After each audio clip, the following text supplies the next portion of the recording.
കാട്ടാന ആക്രമണം. മരിച്ച യുവതിയുടെ മക്കൾക്ക് സംരക്ഷണം ഉറപ്പുവരുത്തുമെന്ന് വനംവകുപ്പ്. ഇടുക്കി ചിന്നക്കനാൽ സൂര്യനെല്ലിയിൽ കാട്ടാന ആക്രമണത്തെ തുടർന്നുണ്ടായ ജനകീയ പ്രതിഷേധം അവസാനിച്ചു. ആക്രമണത്തിൽ കൊല്ലപ്പെട്ട മാരിയമ്മാളുടെ മക്കൾക്ക് സംരക്ഷണം ഉറപ്പുവരുത്തുമെന്ന് വനംവകുപ്പ് അംഗീകരിച്ചതോടെയാണ് പ്രതിഷേധം അവസാനിപ്പിച്ചത്. ദേവികുളം MLA എഫ് രാജയുടെ നേതൃത്വത്തിലാണ് മൂന്നാർ DFOയും സബ് കളക്ടറും അടങ്ങുന്ന സംഘം പ്രതിഷേധക്കാരുമായി ചർച്ച നടത്തിയത്.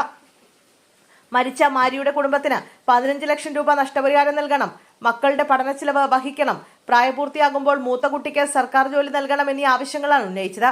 കുട്ടികളുടെ പഠന ചുമതല സാമൂഹ്യ സുരക്ഷാ പദ്ധതി പ്രകാരം ഏറ്റെടുക്കുമെന്ന് വനംവകുപ്പ് അറിയിച്ചു.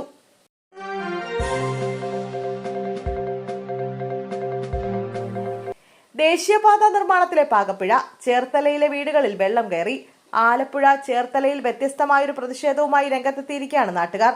മലിനജലത്തിൽ കിടന്നുകൊണ്ടാണ് പ്രദേശവാസികളുടെ പ്രതിഷേധം. സ്ഥലത്തെ നിരവധി വീടുകളിൽ വെള്ളം കയറിയതിന് പിന്നാലെയാണ് ഇത്തരമൊരു പ്രതിഷേധവുമായി നാട്ടുകാരെത്തിയത്. മേഖലയിലെ വീടുകളിൽ ഇത്തരത്തിൽ വെള്ളം കയറാൻ ഇടയാക്കിയത് ദേശീയപാത നിർമ്മാണത്തിലെ പാകപ്പിഴയെന്നാണ് നാട്ടുകാർ ആരോപിക്കുന്നത്.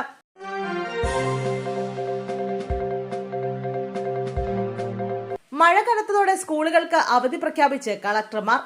കനത്ത മഴയുടെ പശ്ചാത്തലത്തിൽ സംസ്ഥാനത്ത് 3 ജില്ലകളിൽ വിദ്യാഭ്യാസ സ്ഥാപനങ്ങൾക്ക് നാളെ അവധി പ്രഖ്യാപിച്ചു. കോഴിക്കോട്, കണ്ണൂർ, കാസർഗോഡ് ജില്ലകളിലെ വിദ്യാഭ്യാസ സ്ഥാപനങ്ങൾക്കാണ് നാളെ അവധി പ്രഖ്യാപിച്ചിരിക്കുന്നത്. പ്രൊഫഷണൽ കോളേജുകൾക്കും അവധി ബാധകമാണ്. നാളെ ഈ ജില്ലകളിൽ റെഡ് അലർട്ട് പ്രഖ്യാപിച്ച സാഹചര്യത്തിലാണ് അവധി.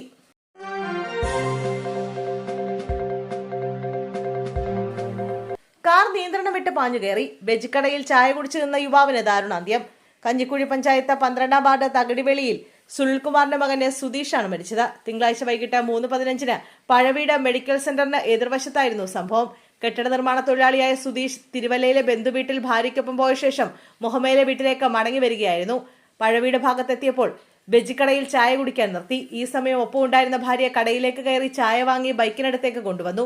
ബൈക്കിൽ ചാരി നിന്ന് ചായ കുടിക്കുന്നതിനിടെ അമിത വേഗതയിലെത്തിയ കാർ ഇടിച്ചു തെറിപ്പിക്കുകയായിരുന്നു. നാട്ടുകാർ ആലപ്പുഴ ജനറൽ ആശുപത്രിയിൽ എത്തിച്ചെങ്കിലും രക്ഷിക്കാനായില്ല.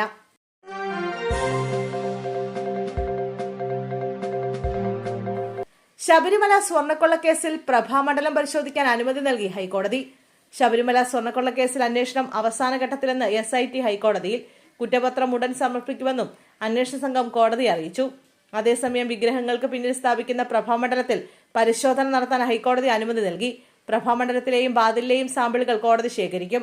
2019 സ്മാർട്ട് ക്രിയേഷൻസ് യഥാർത്ഥ പാളികളിൽ പൊതിഞ്ഞിരുന്ന സ്വർണം സ്ട്രിപ്പിംഗ് സാൾട്ട് ഉപയോഗിച്ച് വേർതിരിച്ചെടുത്തു. പ്രത്യേകതരം രാസമിശ്രിതമാണിത്. ഇതിന്റെ ലാബ് പരിശോധനയ്ക്ക് അയച്ചിട്ടുണ്ടെന്നും SIT കോടതി അറിയിച്ചു. ജംഷഡ്പൂർ NMLലെ റിപ്പോർട്ട് അന്വേഷണത്തിൽ നിർണായക സഹായം ചെയ്യുമെന്ന് കോടതി നിരീക്ഷിച്ചു.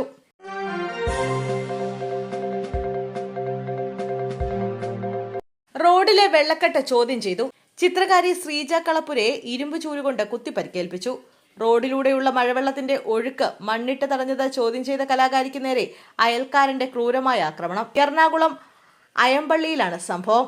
പ്രശസ്ത ചിത്രകാരിയായ ശ്രീജ കളപ്പുരയാണ് അയൽവാസിയായ സണ്ണി ഇരുമ്പ് ചൂലുകൊണ്ട് കഴുത്തിന് കുത്തി പരിക്കേൽപ്പിച്ചത്.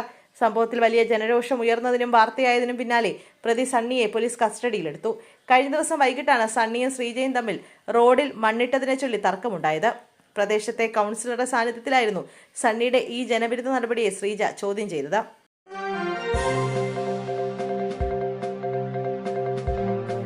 കാഫിർ സ്ക്രീൻഷോട്ട് കേസ്. റീബേഷ് രാമകൃഷ്ണൻ DYFI ഭാരവാഹിത്വം ഒഴിഞ്ഞു. കാഫിർ സ്ക്രീൻഷോട്ട് കേസിൽ DYFI ബ്ലോക്ക് പ്രസിഡന്റ് സ്ഥാനം ഒഴിഞ്ഞ് റീബേഷ് രാമകൃഷ്ണൻ. DYFI വടകര ബ്ലോക്ക് പ്രസിഡന്റായിരുന്ന റീബേഷ് ശനിയാഴ്ചയാണ് ഭാരവാഹിത്വം ഒഴിഞ്ഞത്. കാഫിർ സ്ക്രീൻഷോട്ട് കേസിൽ SIT അന്വേഷണം തുടങ്ങിയതിന് തൊട്ടു പിന്നാലെയാണ് ഭാരവാഹിത്വം ഒഴിഞ്ഞത്. നിലവിൽ ബ്ലോക്ക് കമ്മിറ്റി അംഗമായി തുടരും.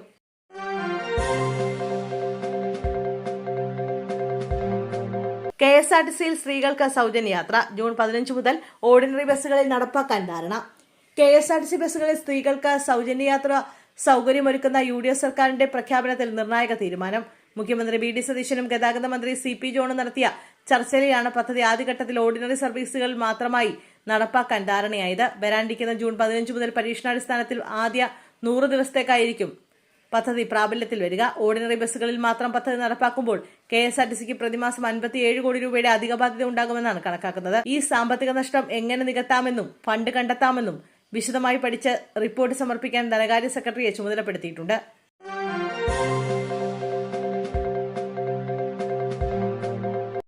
പശ്ചിമേഷ്യൻ യുദ്ധം കേരളത്തിൽ കടുത്ത അർബുദ മരുന്ന് ക്ഷാമത്തിന് കാരണമാകുന്നു. പശ്ചിമേഷ്യൻ യുദ്ധത്തെ തുടർന്ന് അസംസ്കൃത വസ്തുക്കളുടെ ഇറക്കുമതി നിലച്ചതോടെ രാജ്യത്ത് അർബുദ ചികിത്സാ മേഖല കടുത്ത പ്രതിസന്ധി നേരിടുകയാണ്. സ്തന, അണ്ഡാശയ, ശ്വാസകോശ അർബുദങ്ങൾക്ക് കീമോതെറാപ്പിക്ക് ഉപയോഗിക്കുന്ന കാർബോപ്ലാറ്റിൻ ഉൾപ്പെടെയുള്ള ജീവൻ രക്ഷാ മരുന്നുകൾക്ക് വലിയ രീതിയിലുള്ള ക്ഷാമമാണ് അനുഭവപ്പെടുന്നത്. ജർമ്മനിയിൽ നിന്ന് ഇന്ത്യയിലേക്ക് എത്തിക്കേണ്ട മരുന്നുകളുടെ വിതരണ ശൃംഖല യുദ്ധം ആരംഭിച്ചതോടെ പൂർണ്ണമായും തടസ്സപ്പെട്ടു.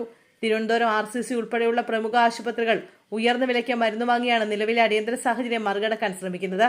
ഈ സാഹചര്യത്തിൽ വില വർദ്ധിപ്പിക്കാൻ മരുന്ന് കമ്പനികൾ ബോധപൂർവം ക്ഷാമം സൃഷ്ടിക്കുകയാണോ എന്ന സംശയവും ആരോഗ്യ വിദഗ്ധർക്കിടയിൽ ശക്തമാണ്.